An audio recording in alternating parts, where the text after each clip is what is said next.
Hi everyone, it's me, Tim. Today I want to talk about ambient music. I brought this up in lots of videos. There's a whole video about Fallout's music, and in my making of YouTube I talk about my big ambient collection. A lot of people asked about that. So let's talk about that, because I have a very, very large ambient collection. I didn't start listening to ambient until I was in college. In high school I was more about the new 80s wave that was coming.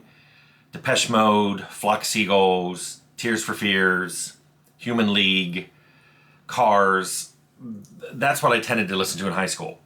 When I got to college, I went to engineering school at the University of Virginia, and I used to go study a lot with friends I met there.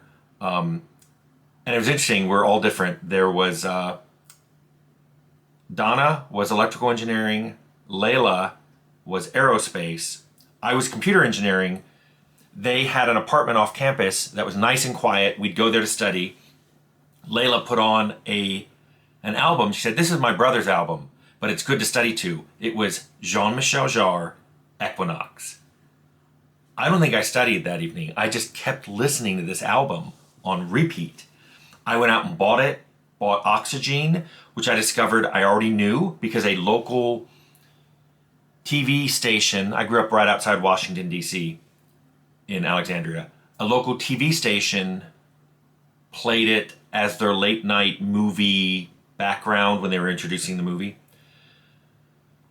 I think I bought everything by Jarre, and and a bunch of other ones. I used it in college to both study to and fall asleep to. In fact, I fell asleep to Equinox so much that I quickly learned that when I put the CD on, I would start to fall asleep. So I stopped doing that. Ironically, I have the same reaction to vacuum cleaners. They make me fall asleep. I did not understand why for years. In college, if the janitorial staff would start vacuuming outside my dorm room, I would fall asleep, even if it was the middle of the day. My mom finally told me that as the last of 5 kids, the only time she had to vacuum the house was when she put me down to nap. The other kids could be parked in front of Sesame Street or would go outside to play or would color, but the only time she had to vacuum was when I was napping. So apparently I grew up associating vacuum cleaners with sleepy time. Anyway, I quickly broke that connection with Equinox because I loved listening to it, so I stopped falling asleep to it. From Jean-Michel Jarre, I got into a bunch of really good ambient. Tangerine Dream, Patrick O'Hearn, Brian Eno, Vangelis, Cocteau Twins, Ray Lynch, Angelo Badalamenti, Harold Budd. Really good piano music, Harold Budd. So that's what I listened to a lot in college. Then I went to grad school in California at UCI, and I still studied to this music, but I did a lot more coding as well. There's a lot of stuff you do when you're a grad student. You have to code because you're doing research, and as a computer science AI specialist, that's what my degree was going to be in. I did a lot of AI research coding. So I like to listen to ambient music for that. And for that got me into Aphex Twin, Boards of Canada, Delirium, Justin Lassen, Biosphere, Marconi Union, Moby, Mythos, Global Communication, Tycho, and Sigur Rós. I loved those. That's not all the ambient. I'll go into a lot of more ambient in a minute, but that's what I listen to a lot. Aphex Twin I talked about influenced Fallout. Boards of Canada just blew my mind about what ambient music could be. Delirium, there's a lot of Delirium out there. Some of it is ambient, like Flowers Become Screens. Some of it is ambient with a beat, like Seraphinican.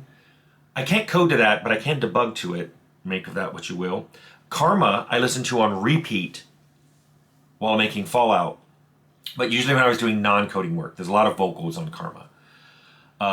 Justin Lassen, R.I.P., actually sent me his CD through A Mirror Darkly. It was great. Biosphere, also, I don't think Biosphere made a bad album. Marconi Union, Moby's ambient stuff, amazing, especially his new like long play stuff. Like there's one called LA that's really good. Mythos, Global Communication, like I said. Sigaros. I didn't discover Sigaros until much later. Really good ambient music. So, in the context of work, I not only listened to this stuff while I was coding, but I use it as white noise. And I talked about that in the Fallout one, where I just could not code when there was so much busyness going on around me. So when I was in a cubicle, I always had headphones on.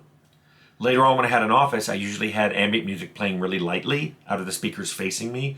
You could barely even hear it in the hallway. I don't think you could, but I just needed that so I didn't hear people chatting down the hallway. I didn't hear the Xerox machine chugging away in the hallway, things like that. So what I mentioned that I have all this online now is I have it all as CDs. About the time streaming services came out, I discovered that a lot of what I had wasn't available on streaming. One of them, Heavenly Bodies, is an example. They had a CD called Celestial. Couldn't find it on streaming services. So at the time, Google Music lets you upload your music. So I ripped my CDs and uploaded it into there and just used it as my private music library that I could stream, especially through Assistants. I have one right back there.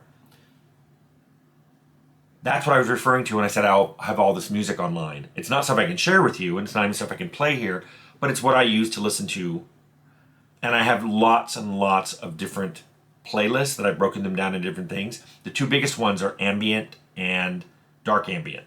I have a lot more. I have piano, what I call isolation, which is very kind of dark, spooky ambient. I've got one called chill. I have one called background. That's especially to be played in the background. Brian Eno's Neroli is a perfect background CD. But I'll talk about, I have so many, there's literally hundreds. I doubt if there's 1,000, but there's hundreds. So let me go over what I think are some of the best ones in my ambient, and then I'll list some of the best ones in my dark ambient. These are the musicians/band names. You can dive through their albums at your own leisure.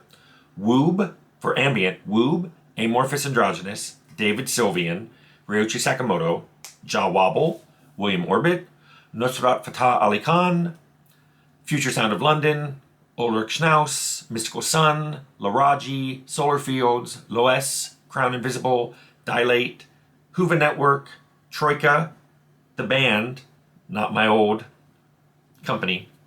Good music though. Crown Invisible, Dilate, Hoover Network.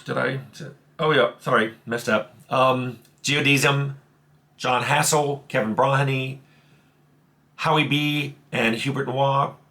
Dweller at the Threshold, Ben Jordan, especially Pale Blue Dot. That's an awesome album.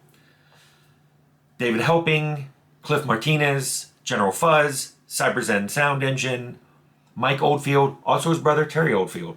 Mike Oldfield made Tubular Bells. Terry Oldfield made, I think it was called Goddess, but it had a really long track on it called Resurrection. Some of this music, by the way, has religious connotations.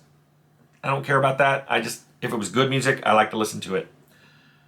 Miles Tillman and the aforementioned Heavenly Bodies. Now, my dark ambient is, some of those, they made darker albums, but a lot of ambient musicians started doing really dark, heavy stuff. And you'll probably recognize some of these, but I moved them into their own playlist because I have to be in the mood for these. They can be a little depressing or a little ominous at times. My dark ambient favorite artists are Altus, Sephiroth, Jeff Grank, Windy and Carl, Stars of the Lid, Scorn, Steve Roach, Mindspawn, if you can find it, Robert Rich, Ian Boddy, Brian Lustmord, who often just goes by his last name, Lustmord, Numina, Pieter Newton, who was in Clan of Zymox. If you can find Pieter Newton's Sleeps with the Fishes, it is an amazing dark ambient CD. In the Nursery, which did a really cool one about the casket of Dr. Caligari, Synesthesia, and Arecibo. Okay, that's pretty much a big chunk of my ambient artists. A lot of this went into influencing music for Fallout, for Arcanum, for Temple, for Vampire, and to a much lesser extent, Outer Worlds. We went in a different direction in Outer Worlds, but these aren't even all of them. But they're certainly what I consider to be the best available ambient music. There's a lot more I'm listening to now. This is the stuff I actually own, a collection. I just discovered Matt Richter. I don't have any of his CDs, but I listen to it all the time on streaming. His stuff is really, really, really, really good. I've talked about things like Lorn, Lorn, but that stuff is more Witch House. It's got vocals. It's got it's more of a EDM, I suppose you'd call it, but Witch House is its own thing. There's another one called Castle Swords. There's so many other ones that I could talk about here, but these are the huge chunk of my own personal collection. Experiment, jump around on streaming services, and if you mention a few of these, it'll play them, and then it will play other things. I think you'll like what you hear, and you'll probably occasionally hear something go, that reminds me of one of Tim's games. Anyway, I hope you like this walk through my ambient collection.